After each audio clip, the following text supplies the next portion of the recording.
นอนเจ็ดน้ำตาก็ว่าปุ่นพอ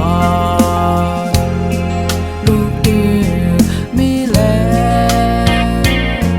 อ่านเฮาหอดถึงยังมาลูกได้ยานผาดป่อมีไก่เฮินมาเจอในคือตอนเสือดีเจอเลยเป็นไว้น้ำตาพอจานล้อเขาเสกี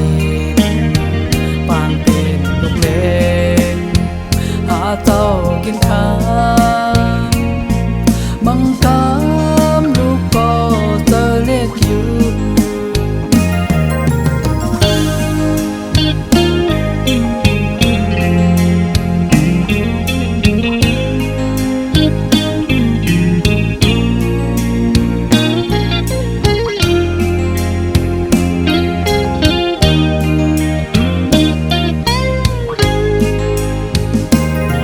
วนถึง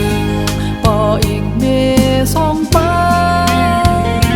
กึดดังลำล้อมมุมมองลูกอยู่นั้นขึ้นเจ็ดน้ำตาสืบยังซ้อมกลางอ่านเส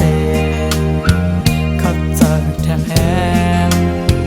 เฮอเจียวฮอดถึงยังไม้ตีลูกพังอ่านไว้สองวันหนึ่งลูกเหมือนนั่งเสือมุมมองยังอ่านเสือเดปอกสู้เมอยู่นาเดวนนำนาหึงวันหนึ่งตื่นคอยเมอยากใส่เลวนซ้อมลูกนาสั่งถึงเมหักอ่อนลูกยิง